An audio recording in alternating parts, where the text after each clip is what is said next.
सभी स्टूडेंट्स को नमस्कार। आज हम पढ़ने वाले हैं आयकर विधि एवं व्यवहार BCom final income from house property assessment year 2022-23। इसके अंतर्गत पूर्णतः किराए से दिया गया मकान, पूर्णतः स्वयं के निवास का मकान, अंशतः किराए से एवं अंशतः स्वयं के निवास के मकान के बारे में पढ़ने वाले हैं। यदि आप चैनल पर नए हैं या अभी तक सब्सक्राइब नहीं किए हैं तो चैनल को सब्सक्राइब कर दीजिए ताकि आने वाली सभी वीडियो आप तक पहुंच सकें। अब हम देखते हैं पूर्णतः किराए से दिए गए मकान का मूल्यांकन। एक स्टेटमेंट बनाया जाता है, statement of income from house property assessment year 2022-23। इसमें सबसे पहला काम होता है ग्रॉस एनुअल वैल्यू यानी सकल वार्षिक मूल्य निकालने का।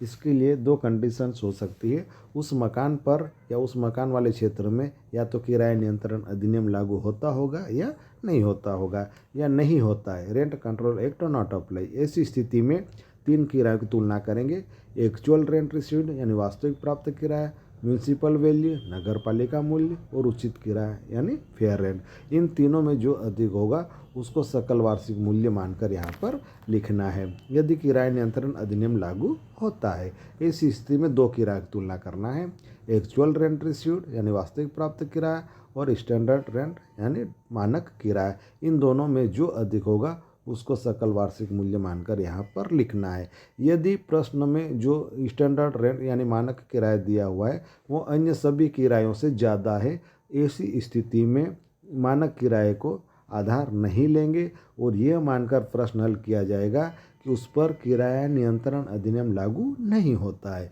ऐसी स्थिति में वास्तविक प्राप्त किराया, नगरपालिका मूल्य और उचित किराया, इन तीनों में जो अधिक होगा उसको सकल वार्षिक मूल्य माना जाएगा। उसके बाद अगली स्टेप होगी हमारी less loss of rent for vacancy period, यानी मकान यदि गत वर्ष में कुछ महीने खाली रहा है तो जितने महीने खाली रहा उतने महीने का वास्तविक किराया यहाँ पर घटा देना है। उसके बाद अगली बारी आती लेस म्यूनसिपल टैक्स नगर पालिका कर।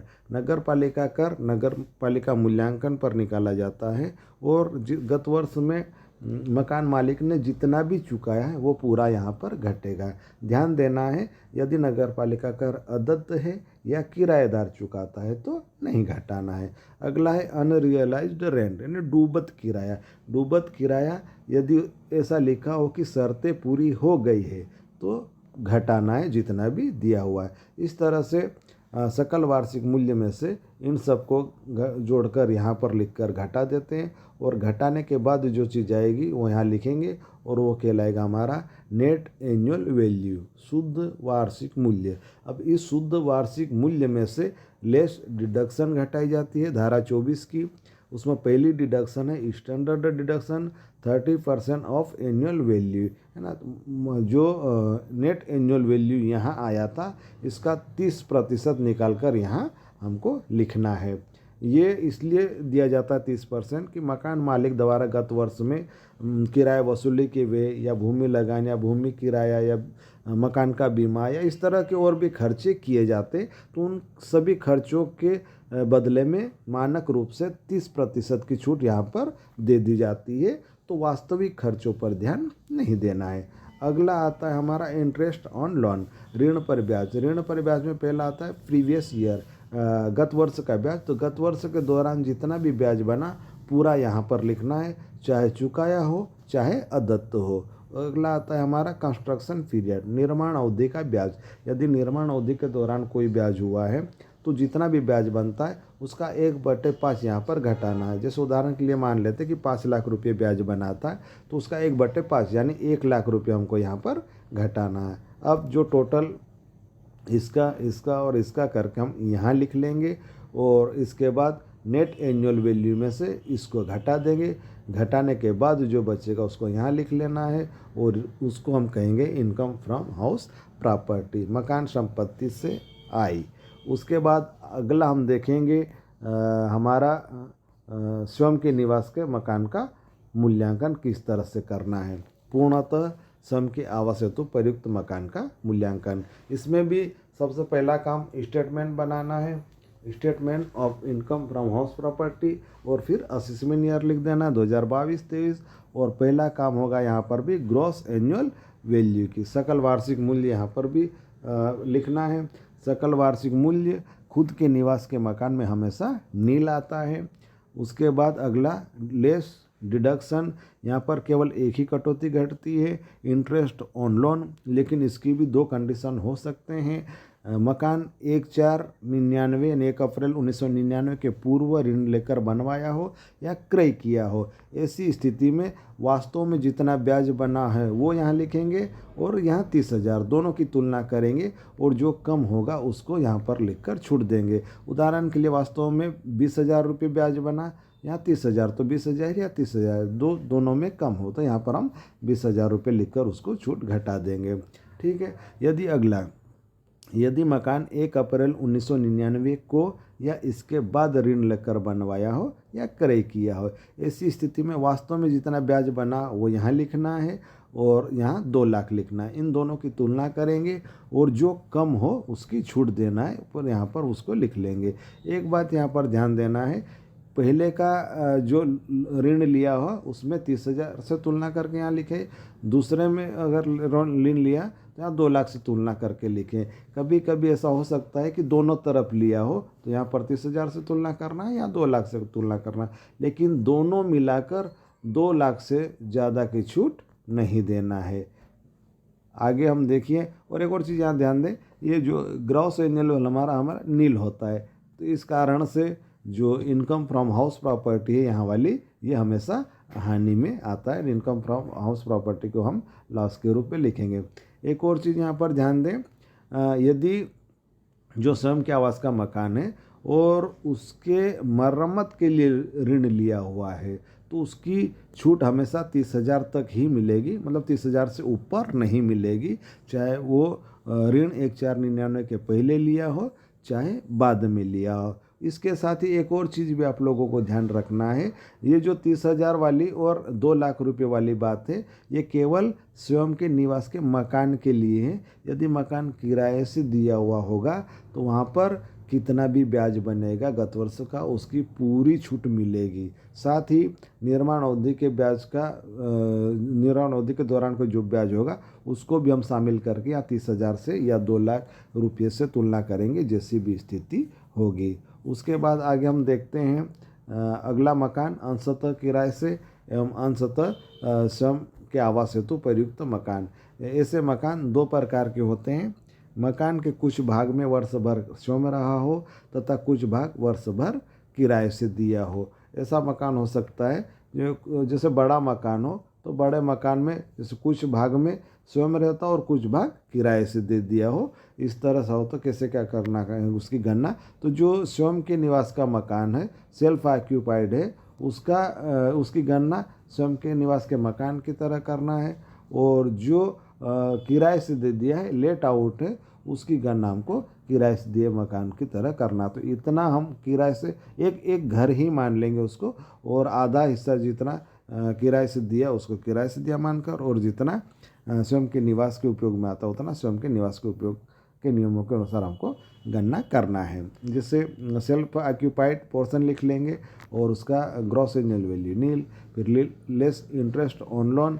इंटरेस्ट ऑन लोन घटाते समय ध्यान देना, जितना हिस्सा, जैसे मान लीजिए आधे हिस्से में खुद रहता है तो या ऋण पर ब्याज भी हम आधा घटाएंगे, मकान का ब्याज जितना भी होगा उसका आधा यहाँ घटाना है। उसके बाद अगला भाग आता है लेट आउट पोर्शन। उदाहरण के लिए मान लेते हैं आधा भाग किराए से दिया हुआ है, तो ऐसी स्थिति में ग्रॉस एनुअल वैल्यू निकालना है, जितना किराया मिलेगा उसका।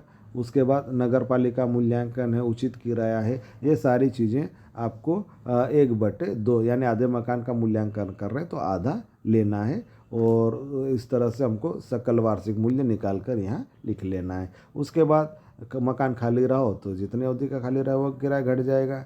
उसके बाद नगर पालिका कर ध्यान देना है, जितना मकान किराए पर दिया उतना ही घटाना है। अगर 1/2 दिया तो 1/2 का टैक्स घटेगा, और अगर 1/2 से ज़्यादा दिया हो तो उतना टैक्स यहाँ पर घटेगा। मतलब जितना हिस्सा हमने किराए से दिया हुआ है टोटल टैक्स का उतना ही हिस्सा हमको यहाँ पर घटाना है। अगला आता है रियलाइज्ड रेंट। यदि डूबत किराया दिया हो तो वो भी यहाँ पर घटाना है, शर्तें पूरी होने पर ये घटता है।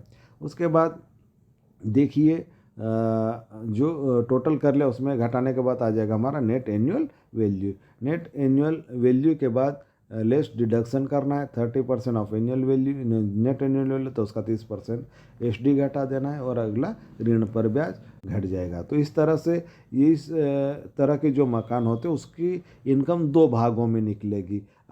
कुछ भाग सेल्फ ऑक्यूपाइड के रूप में निकलेगा और कुछ भाग लेट आउट के पोर्शन में लिख लेगा। तो हम इन दोनों को जोड़ देंगे तो पूरे मकान का इनकम या हानि जो भी आएगी वो निकल आएगी। उसके बाद अगला आता है कुछ स्वयं के रहने के लिए और कुछ समय किराए से दिया गया मकान।